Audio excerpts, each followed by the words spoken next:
जबान की सार्थकता है, नाम कीर्तन करो, भगवान की लीला कथा गाओ, एक एक अंग सार्थक कर लो भगवान से जोड़ करके।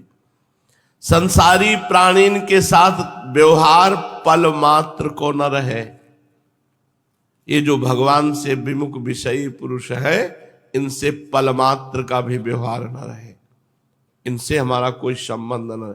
बड़े छली कपटी गंदे परमाणु वाले, दूर से भगवत भाव करो, इनसे मित्रता मत करो। इनके रोम रोम में विषय भरा हुआ है, अगर ये छू गए तो तुम्हारा परमार्थ ले जाएंगे। वृंदावन के वास को जिनके नाहि हुलास, तिनको परस न कीजिए, तज ध्रुव तिनको पास। छूने तक के लिए मना किया गया है। तो एक पल हूं मात्र को व्यवहार संसारी प्राणी सो न होए, जो भोगी पुरुष है। आसक्ति कहूं न हो न पावे, साथ ही सब यही समझे कि हमसे बड़ा प्रेम करें। व्यवहार ऐसो रखो कि सब समझे हमसे बड़ा प्रेम करे हैं, और काहू से नहीं। सबके प्यारे सबसो न्यारे, ऐसी रहनी रहिए। साधु कैसा बोले, सबके प्यारे और सबसे न्यारे, ऐसी रहनी रहिए। सर्वथा मिटानो है व्यर्थत्व, समय हमारा नष्ट न होने पावे, एक एक मिनट भगवान में व्यतीत हो। स्वभाव अति उत्तम बने, सतत यही करनो है, यही कहनो है, यही सुननो है, यही विचारनो है कि हमारो समय व्यर्थ न जाए। हर समय हम भगवान की एक एक वृत्ति भक्ति में जोड़े। भगवान की भक्ति में एक एक वृत्ति हमारी नेत्र वाणी नासिका जिह्वा हाथ पैर शरीर मन बुद्धि चित्त अहंकार सब भगवान में जोड़े। ये 5 बातें साधु बनाए दे हैं। पहली, विश्व में कोई हो शत्रु न रह जाए। जिससे द्वेष हो उसको अपनी तरफ से प्रणाम करो, मना लो, उससे द्वेष ना करो, मना के अलग हो जाओ। खूब प्रेम दिखाओ, बिल्कुल अलग हो जाओ। द्वेष जिससे हो, जहां दिखाई दे राधे श्याम श्री हरिवल प्रणाम, वो बोले ना बोले, अपना द्वेष खत्म कर दो। दूसरा, पहला कि विश्व में एक हूं शत्रु न रह जाए। स्वभाव अति उत्तम बने। बात करने के पहले नाम उच्चारण होता है, वही भक्त है। जहां जवान राधा, अब बात करो, बीच में बोलो राधा, तो जब बात समाप्त हो तो जय जय श्री राधे। ये भक्त का लक्षण है। अगर आप फोन से भी बात कर रहे हो तो हलो नहीं निकलना चाहिए। श्री हरिवंश, चाहे जिससे बात करें, श्री हरिवंश राधे राधे, अब बात शुरू करो। स्वभाव अति उत्तम बने, हंसी बोले बहुमान दे। जब श्री हरिवंश नाम जानी है, तब सब हिनते लघु मानी है, हंसी बोले बहुमान दे। जब तुम नाम का महिमा प्रभाव जानोगे तो सबसे हंसकर मुस्कुराकर बात करना, बड़ा नम्र सहज उत्तम स्वभाव। ये 5 बातें साधु बना देती। एक, संसार में काहू शत्रु ना होए। दूसरी, स्वभाव अति उत्तम मृदुल सहज होए। तीसरो, काल व्यर्थत्व, समय व्यर्थ न जाने पावे, एक भी मिनट व्यर्थ न जाने पावे। ऐसा भगवान का सुमिरन, भगवान की कथा, भगवान की सेवा, भगवत भाव, जिसमें हमारा एक भी मिनट कबहू काल वृथा नहीं जाए। संतत सकल सुनो चित लाए, श्री हरिवंश प्रताप जस। कभी काल व्यर्थ नहीं जाना चाहिए, समय व्यर्थ नहीं जाना चाहिए। चौथा, श्री भगवान के नाम को अपनी जिह्वा में बसाए ले, कभी न छूटे। नाम का ऐसा अभ्यास बसा ले, कभी न छूटे। और 5वां, हर समय लक्ष्य में दृढ़ रहे कि हमें भगवत प्राप्ति करनी है। ये 5 बातें साधु बनाए दे। पहली बात, पूरे संसार में एक हूं शत्रु न रह जाए। दूसरी बात, स्वभाव अति उत्तम बने। तीसरी बात, हमारा 1 मिनट भी भगवान से अलग ना हो, व्यर्थ ना जाए। चौथी बात, निरंतर जिह्वा में नाम भगवान का सुमिरन रहे। पांचवी बात, ये याद रहे कि मेरा लक्ष्य है भगवत प्राप्ति। लक्ष्य भगवत प्राप्ति, तो हम कहीं भटकेंगे नहीं। हमें और कुछ नहीं चाहिए, श्री भगवान चाहिए। श्रीमद् भागवत महापुराण, भगवान श्री कृष्णचंद्र जी श्री उद्धव जी को उपदेश कर रहे हैं। भगवान श्री कृष्ण कहते हैं, उद्धव जी, ये मनुष्य शरीर मेरे स्वरूप ज्ञान की प्राप्ति का, मेरी प्राप्ति का मुख्य साधन है। इस मनुष्य शरीर को जो पाकर के सच्चे भाव से मेरी प्रेम भरी भक्ति करता है, अंतःकरण में मैं सबके विराजमान हूं, मैं आनंद स्वरूप परमात्मा उसके हृदय में प्रकाशित हो जाता हूं। मनुष्य शरीर मेरे स्वरूप ज्ञान प्राप्ति का, मेरी प्राप्ति का मुख्य साधन है। जो इस मनुष्य शरीर को पाकर सच्चे हृदय से भगवान की भक्ति करता है, तो भगवान कहते, मैं सबके हृदय में रहता हूं, मैं हृदय में ही प्रकाशित हो जाता हूं। सबसे पहला भगवत साक्षात्कार हृदय में होता है। जीवों की सभी योनियां, सभी गतियां त्रिगुणमयी है। कोई सतोगुणी योनि, कोई रजोगुणी योनि, कोई तमोगुणी योनि, 84 लाख योनियों में। जब मनुष्य शरीर मिलता है तो इसमें ज्ञान निष्ठा जगाई जाती है, और जो ज्ञान निष्ठ हो जाता है वो सदा के लिए मुक्त हो जाता है। और जो अज्ञानी है तो इन 3 गुणों में फंसा रहता है, सतोगुण, रजोगुण, तमोगुण, और इन्हीं की योनियां हैं। 84 लाख योनियों में, त्रिगुणमय योनियों में भटकता रहता है। सतोगुण, रजोगुण, तमोगुण जो दिख रहे हैं वे वास्तविक नहीं है, ये माया मात्र है। ज्ञान हो जाने के बाद पुरुष इन गुणों के बीच में रहने पर भी, उनके द्वारा व्यवहार करने पर भी उनसे बंधता नहीं है। इसका कारण यह है कि उन गुणों की वास्तविक सत्ता ही नहीं है, वो मायामय है। साधारण लोगों को इस बात का ध्यान रखना चाहिए कि जो लोग केवल जनेंद्री से भोग भोगने में और रसेंद्री से उदर पोषण में लगे हुए हैं, साधकों को ऐसे पुरुषों का संग कभी नहीं करना चाहिए।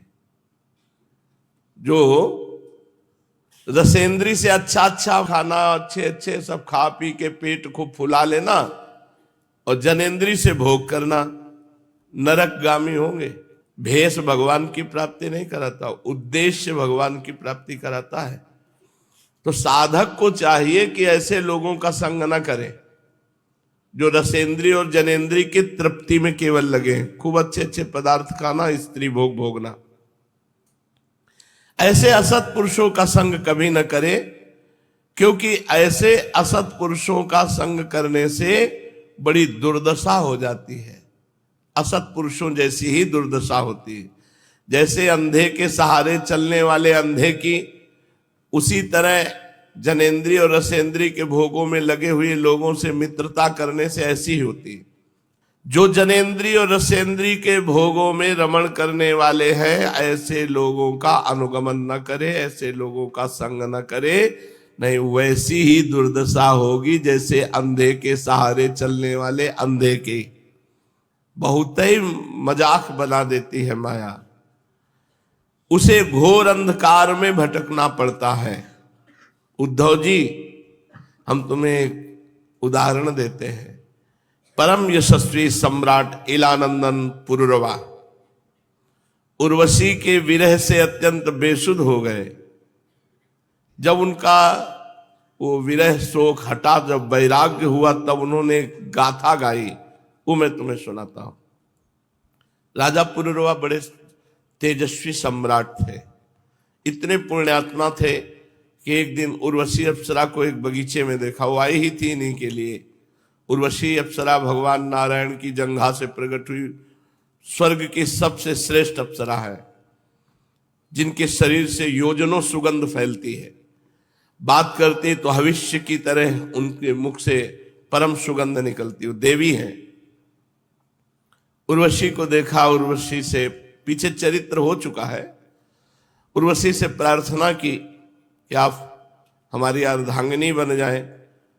मैं पुनर्वा चक्रवर्ती सम्राट हूं, तो उनका महाराज आपकी सेवा करने का अवसर मिले, मेरा सौभाग्य है। पर मेरी शर्त है, मैं केवल घी पीऊंगी, शुद्ध घी गाय का। देवी है।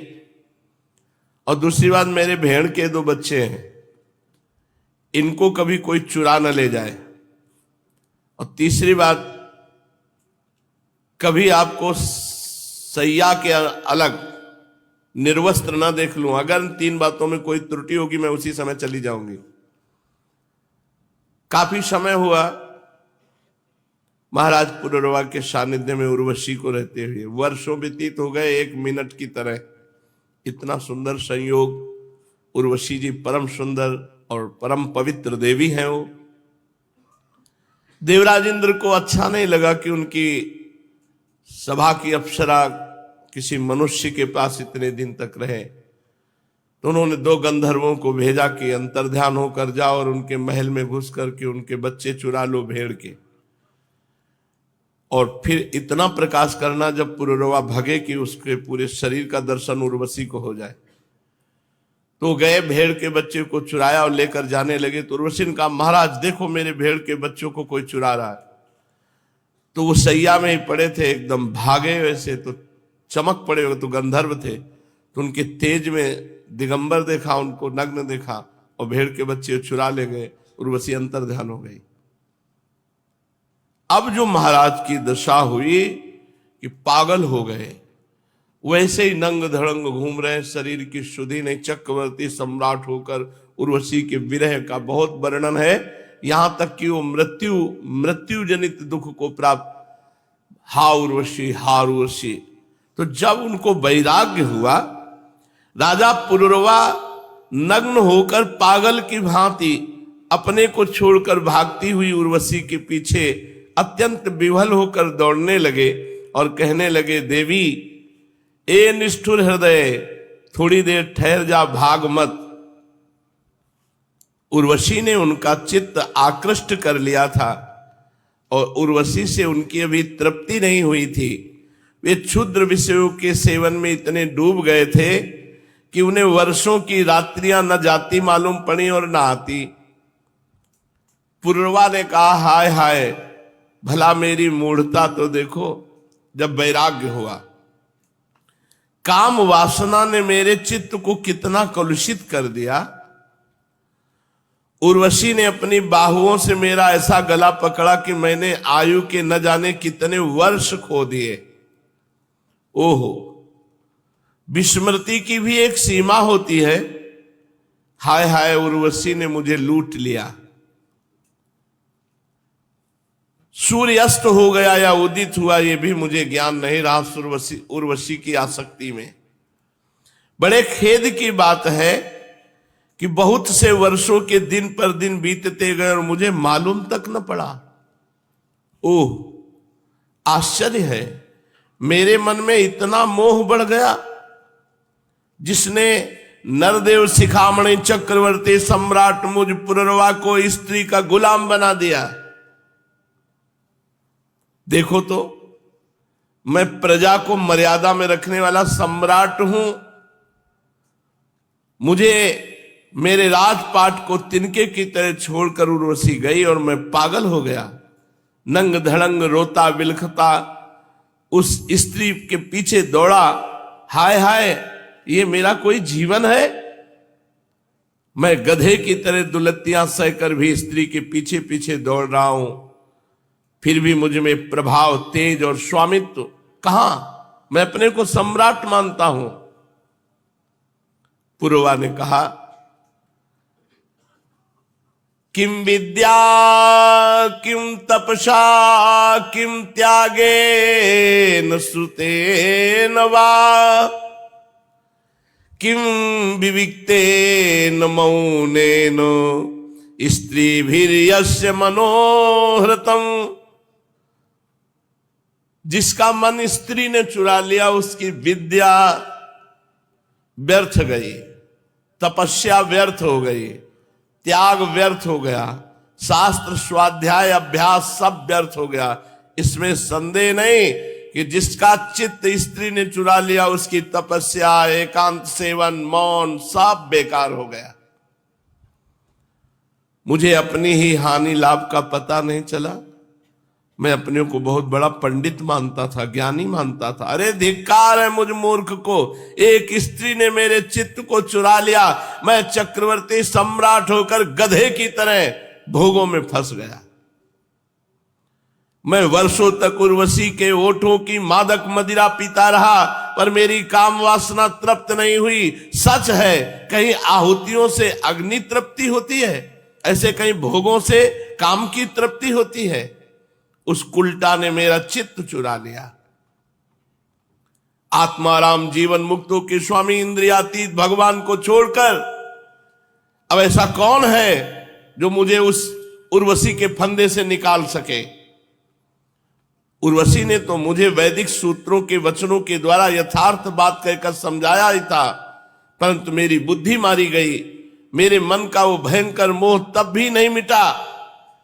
मेरी इंद्रियां मेरे हाथ से बाहर निकल गई और मैं समझता था कि मैं सम्राट हूं। जो रस्सी के स्वरूप को न जानकर उसमें सर्प की कल्पना कर रहा है, दुखी हो रहा है, तो रस्सी ने उसका क्या बिगाड़ा। इसी प्रकार उर्वशी ने मेरा क्या बिगाड़ा। मैं अपराधी हूं। कहां तक कहूं, इस मैले कुचैले दुर्गंध से भरे अपवित्र शरीर को, ओहो कितनी सुकुमार है, कितनी पवित्र है, कितनी सुंदर है, कितनी सुगंध है, ऐसा बोला। परंतु मैंने अज्ञानवश उस असुंदर को सुंदर बोला। अब जब वैराग्य हुआ तब बुद्धि काम कर रही। ये शरीर माता पिता का सर्वस्व है कि पत्नी की संपत्ति है? ये स्वामी की मोल लुई हुई वस्तु है या आग का ईंधन है, या कुत्ते गीद इसे चीत चीत कर खाएंगे उनका भोजन है? इसे अपना कहें या सुहृद संबंधियों का कहें? बहुत सोचने विचारने पर भी कोई निश्चय नहीं होता। ये शरीर मलमूत्र से भरा हुआ अत्यंत अपवित्र है। इसका अंत यह है कि पक्षी खाकर विष्ठा कर देंगे, इसके सड़ जाने पर इसमें कीड़े पड़ जाएंगे, जला देने पर ये राख का ढेर हो जाएगा और ऐसे शरीर पर लोग लट्टू होते हो। ये शरीर त्वचा, मांस, रुधिर, स्नायु, मेदा, मज्जा, हड्डियों का ढेर है। ये मलमूत्र और पीप से भरा हुआ है। यदि मनुष्य इसमें रमता है तो मलमूत्र के कीड़े में और मनुष्य में क्या अंतर रहा। इसलिए अपनी भलाई समझने वाले विवेकी मनुष्य को चाहिए कि कामी स्त्रियों से और स्त्री लंपट कामी पुरुषों से बहुत दूर रहे, इनका संग न करे। इसलिए अपने कल्याणकामी भलाई पुरुष को चाहिए, जो अपना चाहता हो कि भलाई, उसको कामी स्त्रियों से और कामी पुरुषों से दूर रहना चाहिए।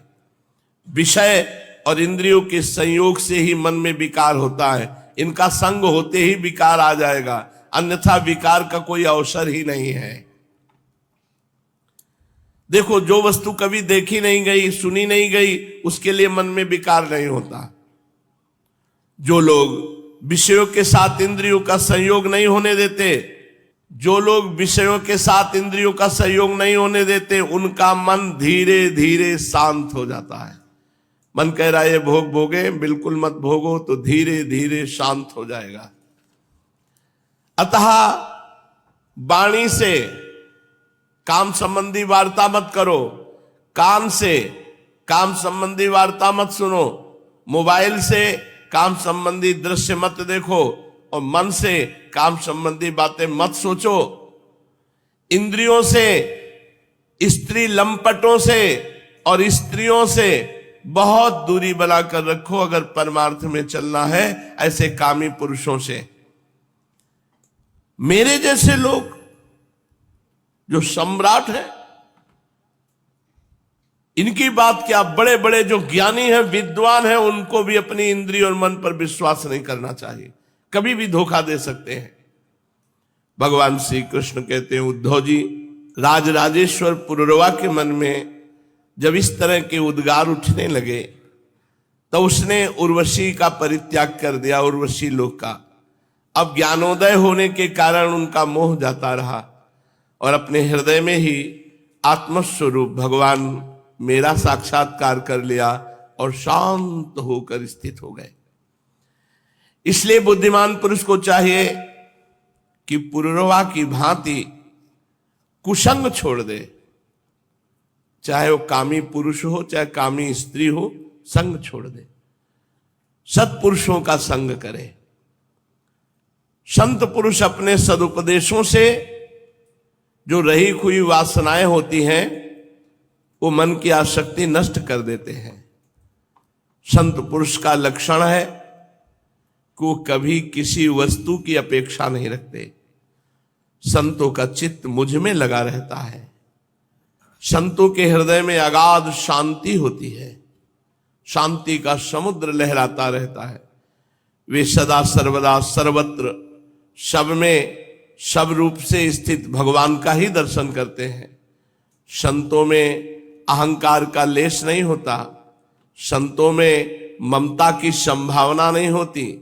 वे सर्दी गर्मी सुख दुख आदि द्वंद्वों से एक रस रहते हैं, इन कोई द्वंद्व का प्रभाव नहीं पड़ता।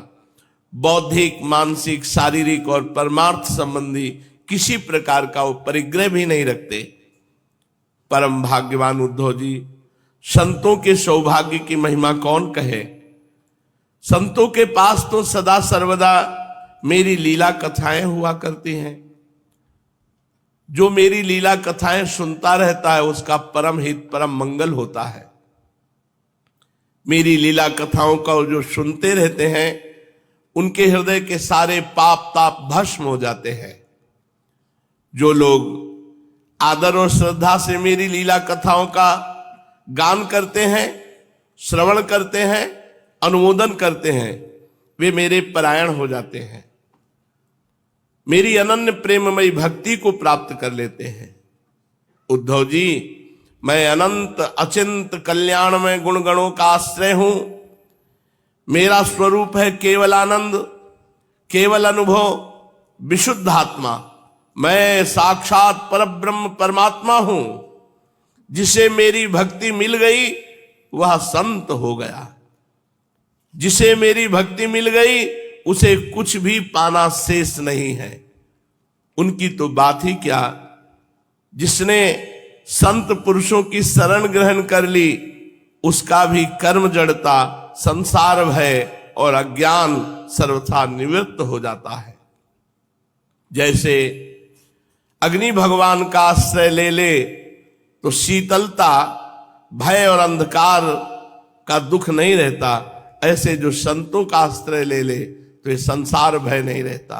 काम क्रोधाग्नि अग्नि उसके हृदय को नहीं जलाएगी, बड़ा हृदय शीतल रहेगा और बिना किसी अन्य साधन के संत आश्रय मात्र से भगवान की कृपा से उसका कल्याण हो जाएगा। जो इस घोर संसार सागर में डूब उतरा रहे उनके लिए ब्रह्मवेत्ता संत ही एकमात्र आश्रय है।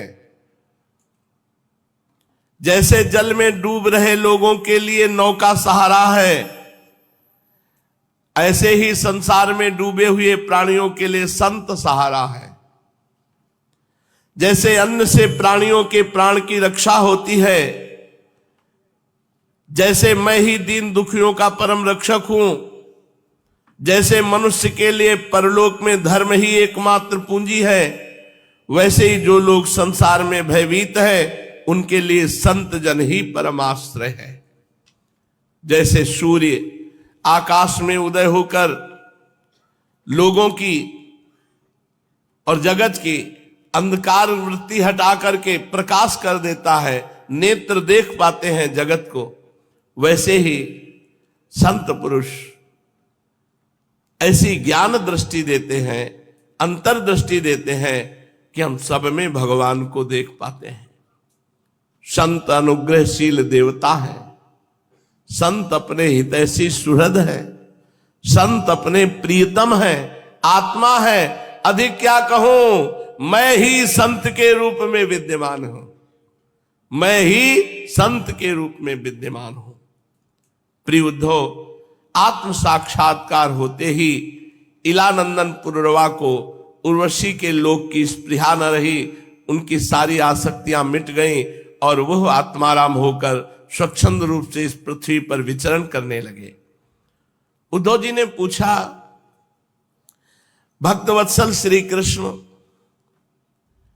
जिस क्रिया योग का आश्रय लेकर जो भक्तजन जिस प्रकार से जिस उद्देश्य से आपकी अर्चा पूजा करते हैं, आप अपने उस आराधन रूप क्रिया योग का वर्णन कीजिए। कौन सी सेवा से आप प्रसन्न होते हैं? क्योंकि आपको प्रसन्न होना है तो आप ही वर्णन कीजिए अपनी सेवा पद्धति को, क्रिया योग को। देव ऋषि नारद, भगवान व्यासदेव, आचार्य बृहस्पति, ये बड़े बड़े ऋषि मुनि ये बात बार बार कहते हैं कि क्रिया योग के द्वारा आपकी आराधना ही मनुष्यों के परम कल्याण की साधना है। यह क्रिया योग पहले पहल आपके मुखारविंद से निकला था, आपसे ही ग्रहण करके इसे ब्रह्मा जी ने अपने पुत्र भृगु आदि महर्षियों को, भगवान शंकर ने अपनी अर्धांगिनी भगवती पार्वती जी को उपदेश किया था। हे मर्यादा रक्षक प्रभो, यह क्रिया योग ब्राह्मण क्षत्रिय आदि वर्णों और ब्रह्मचारी गृहस्थ आदि आश्रमों के लिए भी परम कल्याणकारी है। मैं तो ऐसा समझता हूं कि इस क्रिया योग का कोई भी अनुष्ठान करके आपकी प्राप्ति कर सकता है। हे कमल नयन श्याम सुंदर, आप भगवान शंकर आदि जगदीश्वरों के भी ईश्वर हैं और मैं आपके चरणों का प्रेमी भक्त हूं। आप कृपा करके मुझे कर्म बंधन से मुक्त करने वाली विधि बताइए जो क्रिया योग है। भगवान ने कहा, उद्धव जी, कर्म कांड का इतना विस्तार है कि उसकी कोई सीमा नहीं है, इसलिए मैं उसे थोड़े में ही पूर्वापर क्रम से विधि पूर्वक वर्णन करता हूं। मेरी पूजा की 3 विधियां हैं, वैदिक, तांत्रिक और मिश्रित। इन तीनों में से जो भक्त को अनुकूल जान पड़े उसी विधि से मेरी आराधना करनी चाहिए। पहले अपने अधिकारानुसार शास्त्रोक्त विधि से समय पर यज्ञोपवीत संस्कार के द्वारा संस्कृत होकर द्विजत्व प्राप्त करे, फिर श्रद्धा और भक्ति के साथ वो किस प्रकार मेरी पूजा करे इसकी विधि तुम मुझसे सुनो। भक्ति पूर्वक सबसे पहले गुरुदेव भगवान का आश्रय ले, क्योंकि मैं गुरुदेव के रूप में हूं और मैं ही पिता हूं, मैं ही गुरु हूं। तो निष्कपट भाव से अपने गुरुदेव को परमात्मा की भावना से, मेरे परमात्मा गुरुदेव हैं, उनकी पूजा करें। कोई भी पूजा करने के पहले गुरुदेव की आराधना करें। फिर समस्त सामग्रियों द्वारा मूर्ति में पूजा करें, भगवान के श्री विग्रह में, वेदी में, अग्नि में, सूर्य में, जल में, हृदय में, ब्राह्मण में, चाहे किसी में भी आराधना करें। उपासक को चाहिए कि प्रातः काल दतुवन करके पहले शरीर की शुद्धि के लिए स्नान करे, फिर वैदिक और तांत्रिक दोनों प्रकार के मंत्रों से मिट्टी और भस्म आदि का लेप करके पुनः स्नान करे। इसके पश्चात वेदोक्त संध्या वंदन आदि नित्य कर्म करे। उसके बाद मेरी आराधना का दृढ़ संकल्प करके वैदिक और तांत्रिक विधियों से कर्म बंधनों से छुड़ाने वाली मेरी पूजा करे। मेरी 8 प्रकार की मूर्ति होती है, पत्थर की, लकड़ी की, धातु की, मिट्टी की, चंदन की, चित्रमयी, बालुकामयी, मनोमयी, मणिमयी। चल और अचल भेद से 2 प्रकार की प्रतिमा ही मुझ भगवान का मंदिर है। उद्धव जी, अचल प्रतिमा के पूजन में प्रतिदिन आवाहन और विसर्जन नहीं करना चाहिए। चल प्रतिमा के संबंध में विकल्प है, चाहे करे और चाहे ना करे, परंतु बालुकामयी प्रतिमा में तो आवाहन और विसर्जन प्रतिदिन करना ही चाहिए। मिट्टी और चंदन की तथा चित्रमयी प्रतिमाओं को स्नान नहीं कराना चाहिए। जैसे छवि रखी है वैसे रुमाल ली थोड़ा यमुना जल रुमाल में डाला और बस ऐसे पोंछ दिया। अगर स्नान कराओगे तो 2 ही 4 दिन में अंतर ध्यान हो जाएंगे। तो कह रहे मिट्टी की, चंदन की, चित्रमयी प्रतिमाओं को स्नान न कराए, केवल मार्जन कर दे, और सब प्रतिमाओं को स्नान कराए। प्रसिद्ध प्रसिद्ध पदार्थों से प्रतिमा आदि में मेरी पूजा की जाती है, परंतु जो निष्काम भक्त हैं उनके लिए कोई विशेष सामग्री की बात नहीं। अनायास प्राप्त पदार्थों से और भावना मात्र से मेरी पूजा करें। समझो, भगवान कह रहे अनायास प्राप्त पदार्थों से, थोड़ी मिश्री रख ली या थोड़ी किशमिश रख ली और भावना की, कढ़ी, चावल, रोटी, पकौड़ी, ये वो जो जो भावना करो। यहां कह रहे हैं कि जो निष्काम भक्त हैं, विरक्त हैं, वो अनायास प्राप्त पदार्थों से भावना मात्र से मेरी पूजा करें। भावना का भोग लगा रहे, रख दिया जरा सी मिश्री, 4 किशमिश और भावना में ढेर सारी वस्तुओं का भोग लगा रहे। उद्धव जी, स्नान, वस्त्र, आभूषण आदि तो पाषाण अथवा धातु की प्रतिमा के पूजन में ही उपयोगी हैं। बालुकामयी मूर्ति अथवा मिट्टी की वेदी में पूजा करनी हो तो उसमें मंत्रों के द्वारा अंग और उसके प्रधान देवताओं की यथास्थान पूजा करनी चाहिए। अग्नि में पूजा करनी हो तो घृत मिश्रित हवन सामग्रियों से आहुति देनी चाहिए। सूर्य को प्रतीक मानकर की जाने वाली उपासना में अर्घ्य दान एवं उपस्थान ही प्रिय है। जल में तर्पण आदि के द्वारा मेरी उपासना करनी चाहिए। जब कोई भक्त हृदय से मेरे को केवल जल ही अर्पित करता तो मैं उतने से तृप्त हो जाता हूं। जल ही मैं बड़े प्रेम से उसे स्वीकार करता हूं। यदि कोई अभक्त है और बड़ी बड़ी सामग्रियों से मेरी पूजा करे तो मैं स्वीकार नहीं करता। मेरा भक्त अगर मुझे जल भी अर्पित कर दे तो मैं प्रसन्न हो जाता हूं, और अभक्त बड़ी बड़ी सामग्रियों से मैं संतुष्ट नहीं होता।